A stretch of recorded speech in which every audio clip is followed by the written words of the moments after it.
It's the start of another week, and with it, another opportunity to learn. Welcome to class time. And as always, you can watch this lesson in real time on Television Jamaica's YouTube channel on One Spot Media. We begin this week with English language, with a focus on applying context clues to aid comprehension. I am Shirlene Woodburn. Let us begin.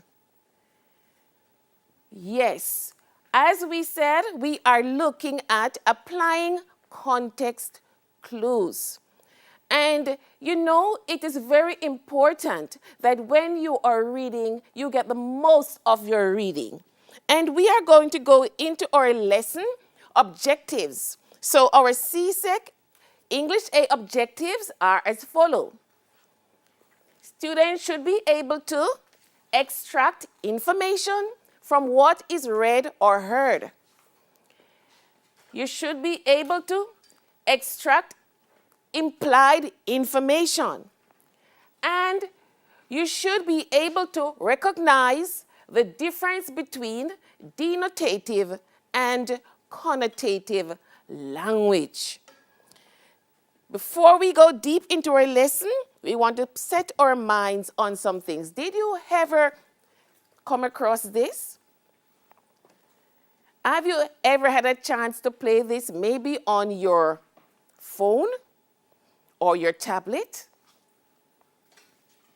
Yes? If you haven't, I encourage you to do that. All right then, so this is a little app, and it's actually a comprehension app. And it helps you to find words in a context. Now look closely at this.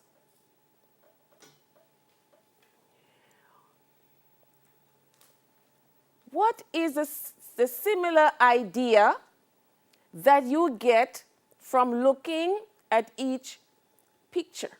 4 pictures. And I know you're looking at the answer, but the idea is dirt. There are the pigs, jumping, getting dirty, riding, getting dirty, and you wash dirty things. And the answer to that would be dirty. Now, we are looking at a context. And in order for you to arrive at a word that helps you, you have to go into your background. You have to go into your mind and think of all the many things that you have become associated with and see how you can make sense of the pictures. That's the first one. The second one that I am looking at is this. What can we say about this? It's a big ocean, and we see that someone is swimming. All of this represents a context. Now, if you are going to analyze the picture, you have to go into some background information. Now, the person is in the water, but there are some prerequisites. The person would have to be able to swim, okay? You don't just jump into water, this kind of water, and start swimming if you're not trained. So, whatever you make sense of the picture, you have to draw on what you know in the background. And you're looking at it, the person is on the water, swimming. All right.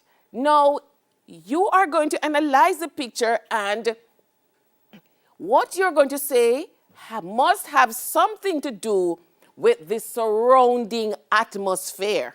Okay then? So this is a physical context. Now, let us go deeper into analyzing the word context. The word context, from the concise Oxford Dictionary, we recognize it as a noun. And it is saying that context means the circumstances that form the setting for an event. Now, remember the picture a while ago? No, the man couldn't swim on the ground. He had to swim in the ocean. So he's in a context. Are you following? Right. Now, repeating. The circumstances that form the setting for an event, statement, or idea. So any one of those could relate to context. And to go forward a little deeper, the definition tells us that the parts that immediately precede and follow a word or passage and clarify its meaning. So if I were to say, the man is swimming, and I say, in the sea, that's the context, okay? So the words that follow swimming create the context. So I know that swimming is something that takes place in water because sea is water. Are you following? Very good. And we can go further to look at the origin. Middle English, denoting the construction of a text, okay, where it came from Latin. Contextus, from con means together, and textere, to weave. So when we are looking at the context in reading, we are trying to put bits and pieces of information together so that we are fully understanding whatever it is that we are trying to find out when we read. Let's move on.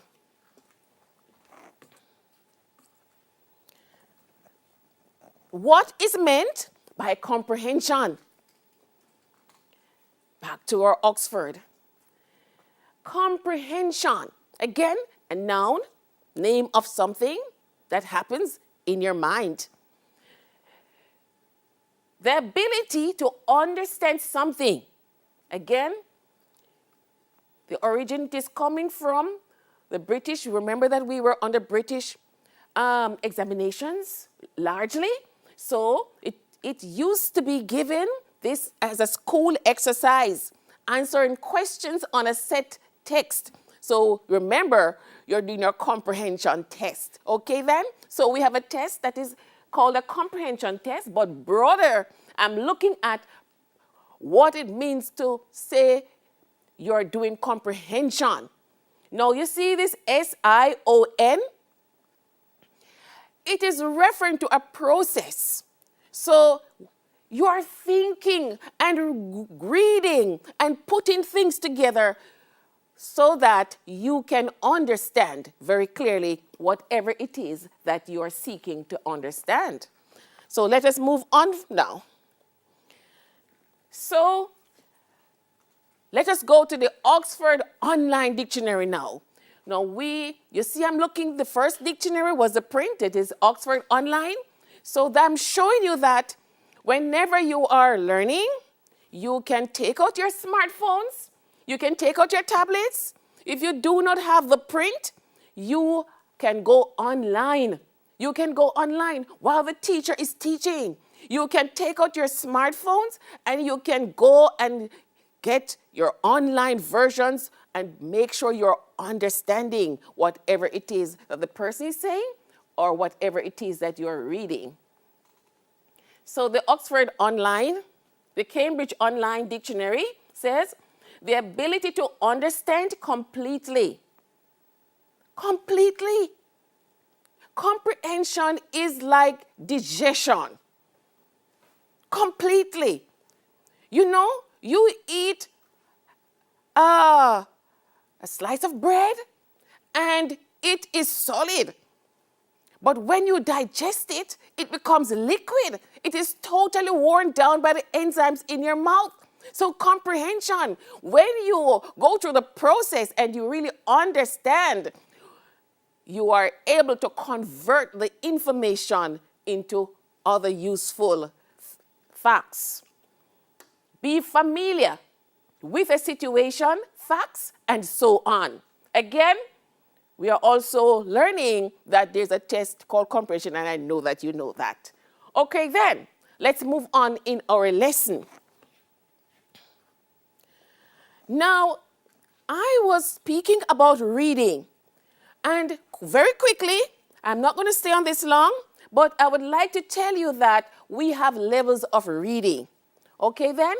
So, literal level is the first level. Denotative, you see a while ago when I went into the dictionary to get the literal meaning of the word. The dictionary meaning is a denotative meaning. And then when I come up with an opinion from reading, I am at the inferential or interpretive level. Then I start taking it apart.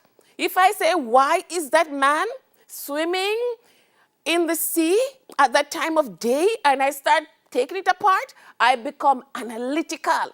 So then I am moving up in my mental capacity to use and to transfer the information that I am reading. And then we go to the critical and evaluative level, okay? I could say, for example, the sea is looking really inviting, and perhaps I would like to try it one at some point. And application, synthesis, level 5, when you start writing your essays and putting things together, you know, and transferring your learning. And finally, creative. Okay, then. Okay, when you start to think out of the box. So those are our levels of comprehension. And now I'm going to move levels of reading, and I'm going to move now forward in our lesson. Now, we are going to look at some factors that assist us. These factors assist us to be able to comprehend. Now, we have background knowledge, vocabulary, language structures, inference. And we are going to apply these to some texts. Now, I'm going to write these on the board because we will need to refer to them from time to time. So the first factor is, so these factors are going to be our guiding factors. We're going to use them to get the information, okay? So background knowledge. So I just put a little tab, background knowledge. So I need background knowledge, okay? That's going to give me a clue to find out what I need to understand. And I need also to look at the language structure. So I'm going to write language structure, language structure. That's going to be helping me to find out. And the inference. Remember a while ago when I said that I'm drawing an inference, I'm getting an opinion about something? So inference. And the fourth one, so let us go again. Background knowledge, vocabulary. So let me start over now. I'm going to make a little fix right here. All right then. Sometimes you're writing so fast and you miss. All right, so let's go again. Background knowledge, vocabulary. Vocabulary, all right. And then language structure. Language structure. And inference. Very important. So from time to time, as I am teaching you, you will look over here because I'm going to move the slide. So you're going to look over here and speak to me concerning whatever it is that I am doing on the screen. So remember that that's our guide. All right then.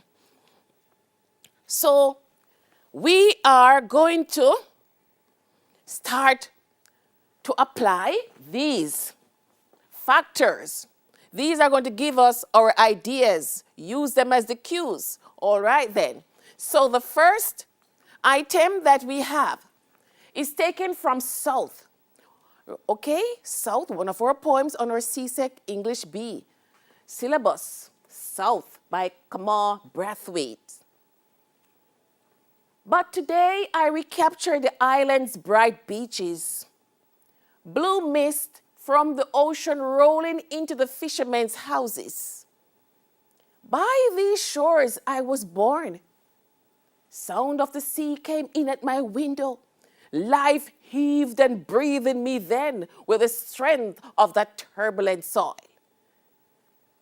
And you read it and you say, but that's why I don't like poetry, you know. It's so confusing. No, we are going to use some clues. Remember the factors. All right. So looking at it, I'm going to pick a word. Heaved. You say, but you kind of understand. But heaved, okay? And maybe recapture is going to give you maybe some trouble. Let's look at recapture first. You look at the word recapture, and just looking at the vocabulary,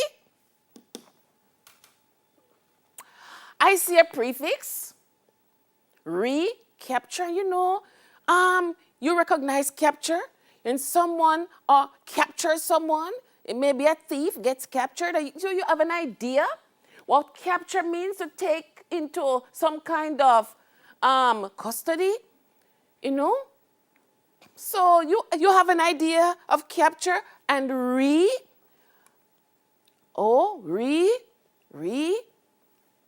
again, recapture. Is there anything in this first verse that can help us find out or understand recapture any better? Look carefully. Let's read it again. But today I recapture the island's bright beaches, blue mist from the ocean rolling into the fishermen's houses. By these shores I was born. Sound of the sea came in at my window. Life heaved and breathed in me then with the strength of that turbulent soil. And you look at it and you say, okay. It says, I was born. So if the speaker says was born, it's not no, right? No, it isn't was born. So it happened some time back. So recapture is looking back at a time, okay, in my life. Are you following? So was born. Recapture. I am looking back. So recapture has something to do with looking back. He's not talking about holding something that was falling again. No, he says, I was born. So he's looking back at a time in his life. So it's mental. Okay then? So we have used that clue of birth and the past tense to get an idea of what recapture. So we can safely say that the person is looking back into his life. Okay then, or her life. All right. So let's read it again now with that understanding. But today I recapture the island's bright beaches. Today I am remembering that time in my life. And you see the colon here?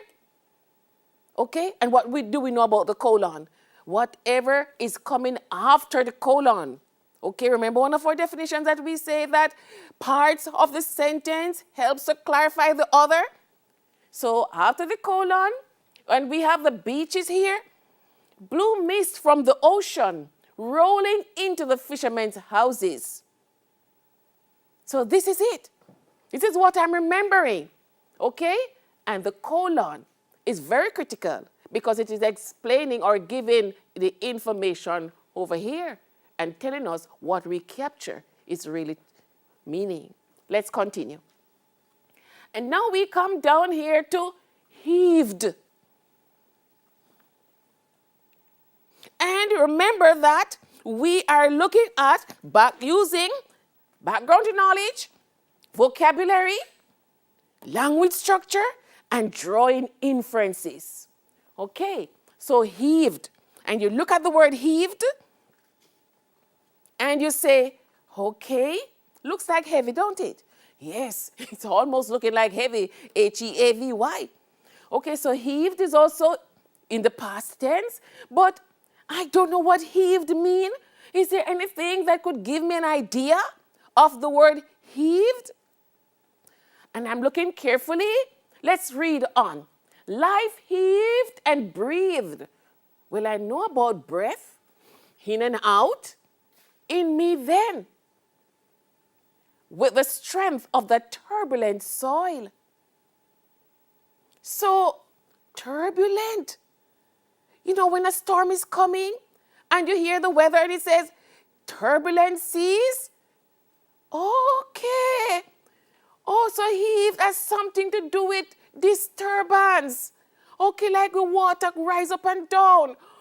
Oh, okay. So turbulent is giving me an idea. So what is the speaker saying then? The speaker is saying that at that time, my life was not steady. I was full of life. Life heaved and breathed in me then. So at that time, when I was back in my earlier life, I had a lot of activities going on. I was full of life. Do you get it? Let's read it for last time. But today I recapture the island's bright beaches. Blue mist from the ocean rolling into the fishermen's houses. By these shores I was born. Sound of the sea came in at my window. Life heaved and breathed in me then with the strength of the turbulent soil. And the person is saying, I'm looking back at what my life was at the time. And I lived by the ocean. And just the way the ocean, you know, my life was like waves on the ocean. I was full of life. You see the imagery? That is helping us also to understand. Okay, wonderful. Let us continue. I know you're liking it, okay? I'm loving it. Okay, let's continue. Here is an extract from prose. And this one is from Tu Dato in Memoriam. Okay, one of your short stories. She turned then to me. But oddly enough, she did not touch me. Instead, leaning close, she peered hard at me and then quickly drew back as I thought I saw her hand start up as though to shield her eyes. It was almost as if she saw not only me, a thin, truculent child who it was said took after no one but myself. But something in me, which for some reason she found disturbing, even threatening. We looked silently at each other for a long time. There in the noisy shed, our gaze locked. She was the first to look away. That's a lot of imagery. And we are going to take it apart using our factors that will help us. But right now, it's time for our first of two breaks. stretch your legs, hydrate, and come right back to class.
Welcome back to class time.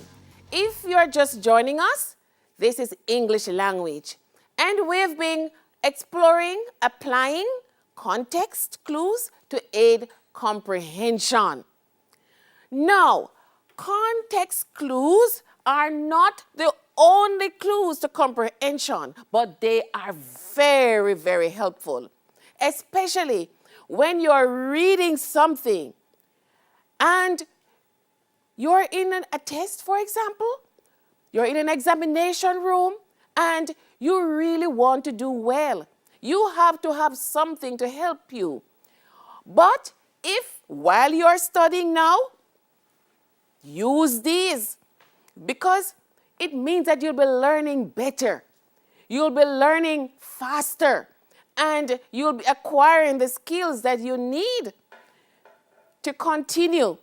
So, very importantly, you must realize that you're learning this to apply them now.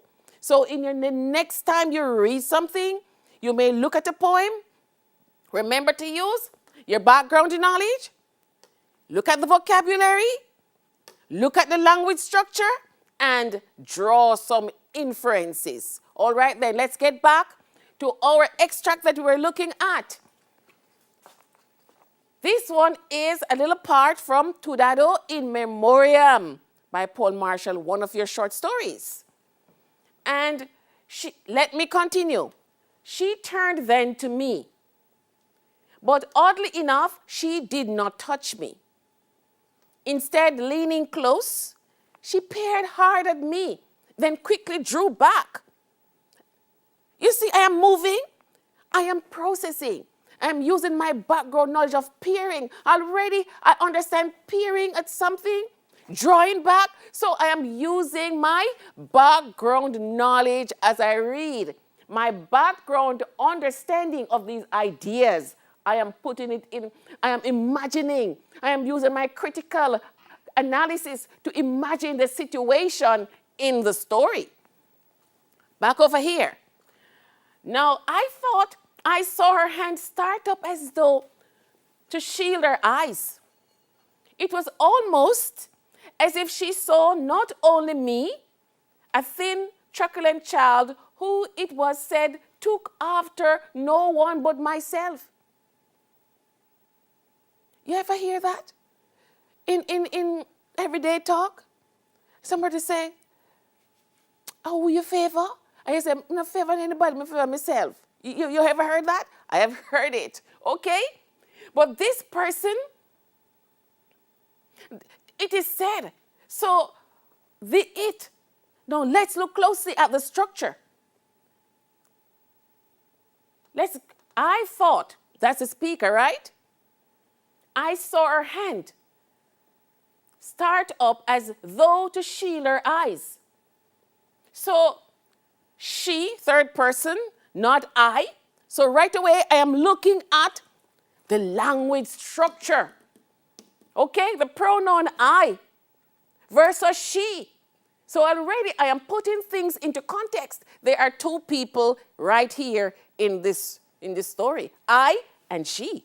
Okay then. So that's, pay attention. So she. Now, she peered hard at me, okay? So it's as if a kind of contention is building up. Again, I'm using my background knowledge of what I know how people can confront. I'm applying my background knowledge. Now, I thought I saw her hand, okay? I thought she and her, same person. Subject,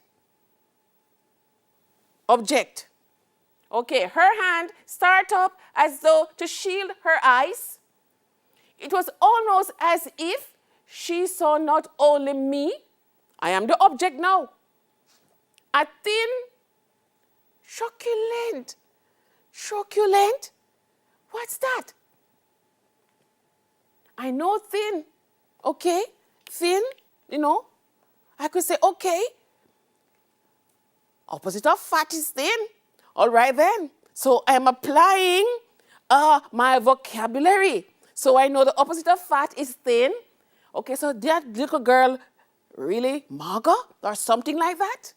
And, okay, so I know exactly what thin is saying. And truculent though.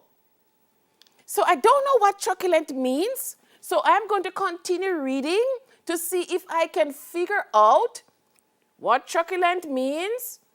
Okay, then I'm going to draw some inference and I'm going to continue looking at the other vocabulary in the writing.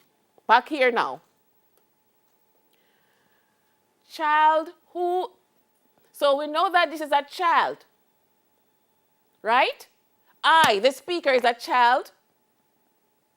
So it could be I am speaking about an adult. Thin, fat, child, adult. So I am making sense. I am cluing in. Okay then, using, the contrast of words, and synonyms and antonyms and so on. Okay then, who, it was said, so there's an adult. I am thinking there's an adult and the speaker is clearly a child. I took after no one but myself, it is said. It. What does it mean? I know the I is a speaker. I know the she and the her is the adult or the other person, but it. What is the it?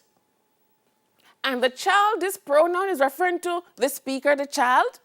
It. It is so abstract. It. So this is some funny thing. It, I'm not sure it was said. Oh, it doesn't say who said it. So this saying is a mystery. Okay then? It has no special owner or name. Took after no one but myself. But, so we look at but, and we are looking at something, okay, but myself. So we are looking at subordination, but myself. Okay, everything is under my self. I am in charge of myself. Now, we are looking to find out what truculent means. And we are drawing inferences and looking at the language structure. Which for some reason she found disturbing. I know disturbing. Disturbing, not nice. Don't feel good. Can't figure it out. Disturbing. So, I am described as truculent, and she finds me disturbing. So therefore, truculent cannot be a nice word. Things that are nice, you find what? Pleasant. So I'm going to set up the dichotomy again. I'm going to set up the contrast. So truculent is a not nice trait, because it makes the person feel disturbed when the person examines me, the speaker. You following? Right. Even threatening. So this is a serious quality, not pleasant at all. So I have a fairly good idea that truculent is meaning something unpleasant in a character. So let us say that if you're in a comprehension passage and you were asked to give a synonym for the word truculent. All right then, so let me use a different ink marker. And let us say that you were asked to give a synonym. So I'm going to put 4 words, and you guess and tell me which you think belongs to truculent. So the first one I'm going to put is pleasant. Pleasant. Okay then, so let's just say that it is number 1 on your comprehension list. Pleasant. And 1A is pleasant, and just say B is aggressive. Aggressive. And you have C to be obedient. All right then. And a D. Okay then, so I give you a D.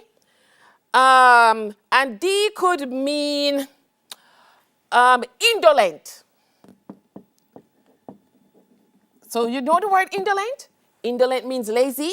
All right then. So let us, for example, say you have a comprehension passage and you're asked to say which word best, this is a best synonym to use in place of the word truculent, which describes a person. Pleasant, aggressive, obedient, or indolent. Which would you choose and why? Aggressive. Aggressive would be the choice. Definitely. Aggressive. You would choose aggressive as the best synonym. Why? What is it in the reading that makes you look at aggressive? Because we see disturbing and threatening. Isn't that wonderful? There's context clues. We have somehow analyzed the meaning of truculent without looking in a dictionary. We just looked at the other vocabulary that we see there, and we also looked at the language structure, and we draw some conclusions. Because we see that right after she's described as truculent, we find the word that she, the other person, me and she, is like a kind of opposition right there. She finds me disturbing and threatening. So that's applying our clues. So we looked silently at each other for a long time. You know, when two men are going boxing and they're head to head, silently at each other, is kind of a contender situation we have right there, because the lady found her threatening.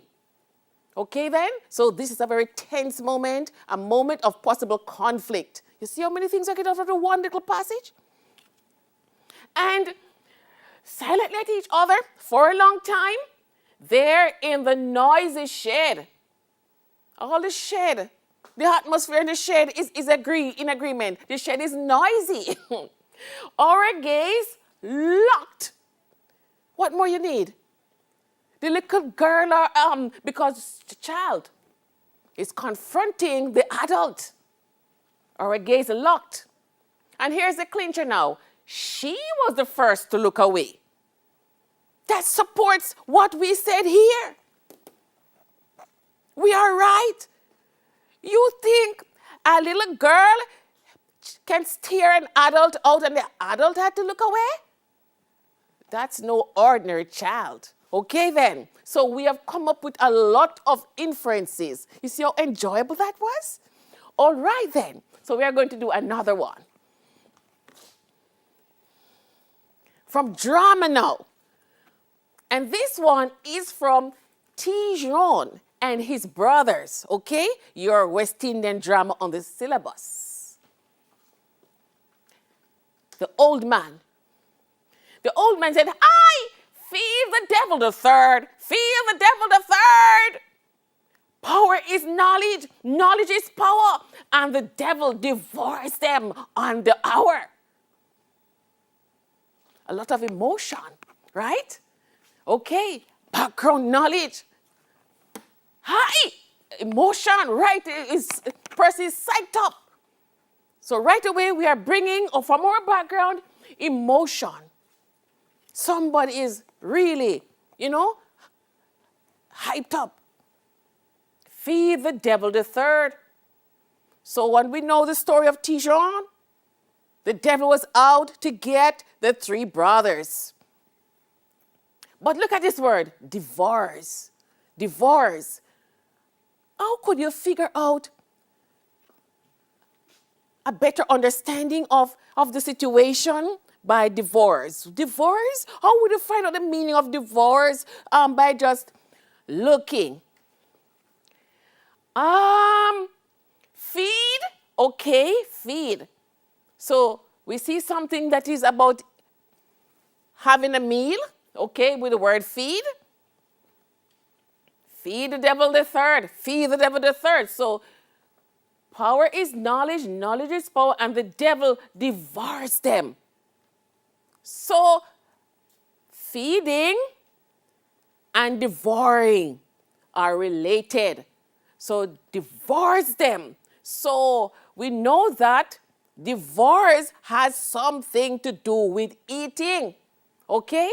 With eating. And because now the person is in a lot of the emotion, high, divorce is a heavy kind of aggressive eating, because the person does not say, smile and say, feed the devil the third. And the person is all full of emotion. So we know that if you're full of emotion and you're feeding, that's a very aggressive feeding. So divorce has something to do with a very strong, a very aggressive manner of feeding is devouring. Okay? So here we have a synonym. It's much stronger than feed. Okay? It's gone up to certain degrees of feeding. Devouring. You following? We are looking at how we can understand comprehension better. Reading. We are reading.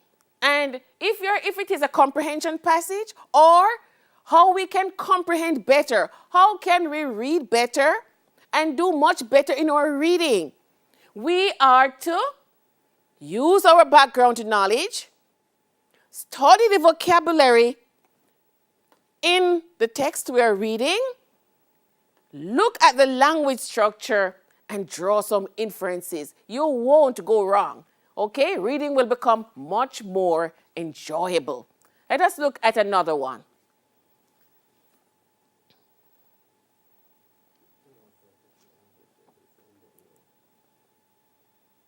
This one says, what to look for under the sea.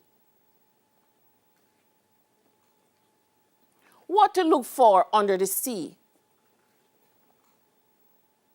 An extract. Let us read. Living within the coral itself, minute plant cells called zooxanthellae contribute to the reef building process and are the main source of color in the coral communities.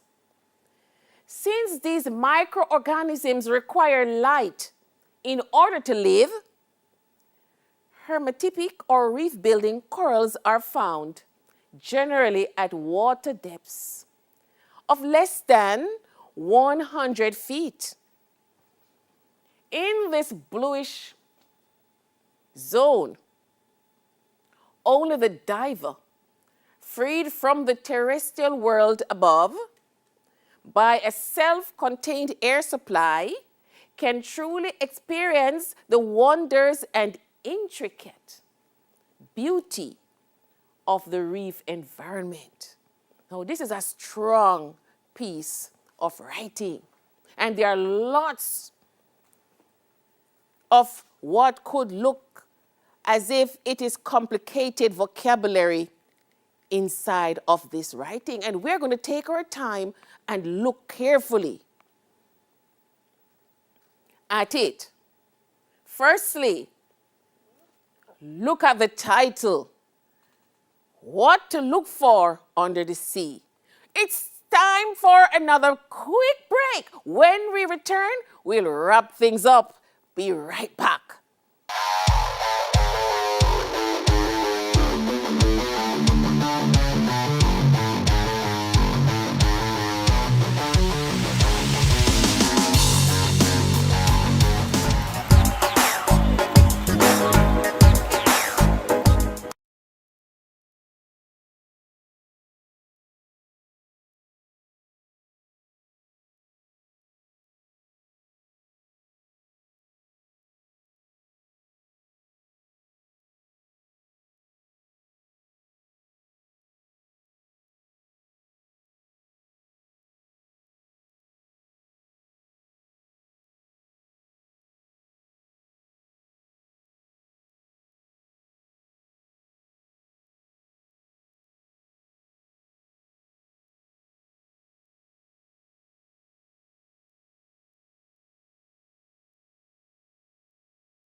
Welcome back. We are doing our lesson on context clues, and we are applying context clues to aid comprehension.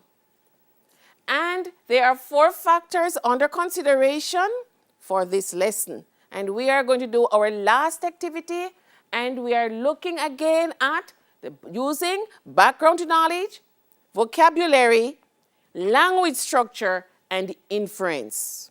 Let us go over to our passage, or short passage that we have here. Now, living within the coral itself, remember that the title is also important. The title gives an idea. And remember when we looked at our first picture of the man in the sea? You know, that's a big context. The ocean is a big context. Now, the title is a sea. The context. So, right away, from the title, and we see the word sea, we can expect that we are going to find quite a few bit of words, that vocabulary that have something to do with the sea. All right then? So that's a big context. So coral, okay, has to do with the sea. Minute plant cells called zooxanthellae. I said that's a big word. But it already tells us that zooxanthellae are minute plant cells. So actually, this name of this organism is explained already. All right then?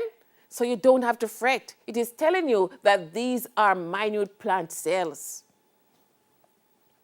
Contribute to the reef building process. Back into our background knowledge now. When we contribute, someone says to you, give me a contribution towards something. He said, oh, help me. Help me contribute towards my, we are tiling this building. You can give me a contribution. So you're helping to add up the money. So contribute to the reef building helps to build the reef. Okay then? And we know reefs. Okay then? We have watched lots of movies and so on, and we know that the reefs, where they're at, and how dangerous some of them can be. And are the main source of color. Okay? And in the coral communities, these cells, okay, are colorful. So there's an adjective is describing. Okay, so we see, okay, they're the ones responsible for the color of the reefs. Since these microorganisms, so then, minute, these zooxanthellae. So you see, everything is just coming together because zooxanthellae are minute plant cells, and another name for them is microorganisms. So we are seeing synonyms. Synonyms, different words for the same thing. And we are understanding. So far, the minute plant cells, zooxanthellae, and the microorganisms, they are similar. Different names for the same thing. So we are understanding, require light in order to live. All right then? So they are not all the way down in the bottom of the ocean. They are nearer up to where the sunlight is able to penetrate the surface of the water. So use your background knowledge of the ocean. All right then? You can still see light when you are very near to the surface of the water. All right then, let's continue. Hermatypic. I say hermatypic. And sometimes you are doing your exercises and the comprehension is so hard. It's because you are not understanding all the things that you can do to make your learning come alive. It's not as hard. Remember when we just read it? It looks as if, wow, look how many big words are in this passage. But when we apply the clues, we see that it's not as difficult. So hermatypic or reef building corals. Right again, here, hermatypic, describing here.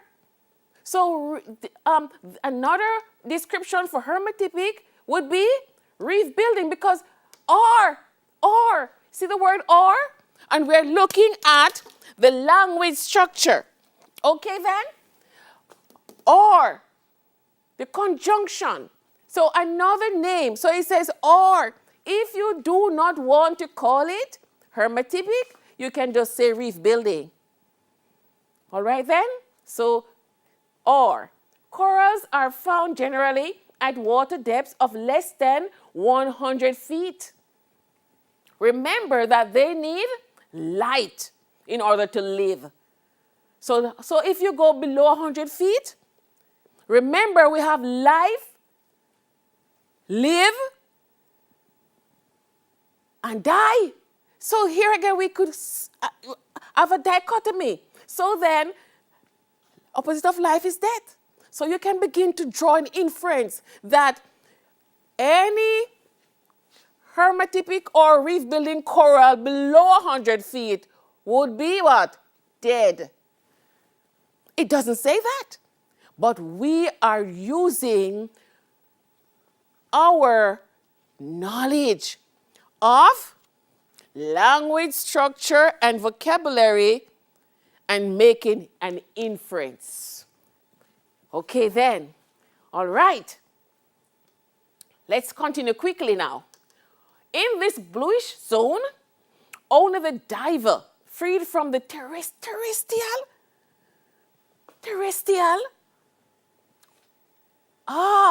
But see it here, world above. So terrestrial means above the sea, above on the earth, terrestrial. Terrestrial world above, because remember that the diver is down into the ocean. All right then? And he is freed from the terrestrial world above. So above is giving us an idea of terrestrial.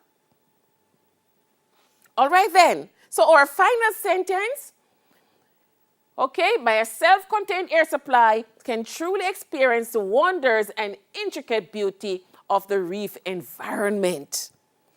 All right. So it is possible to read better. It is possible to enjoy reading.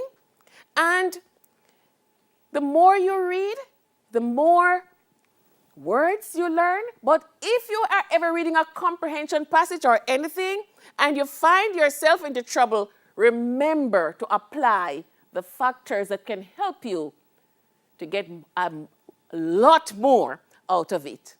That's all for today. You can catch a repeat of today's lesson on JNN at 5 p.m.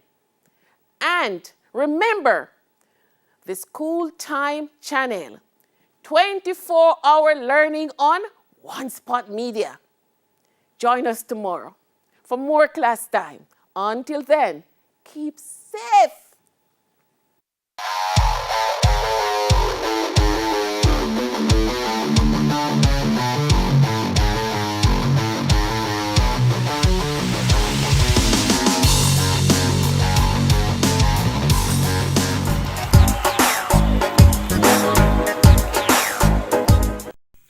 Hi there, I'm Simon Preston from TVJ. Thank you very much for watching our YouTube channel.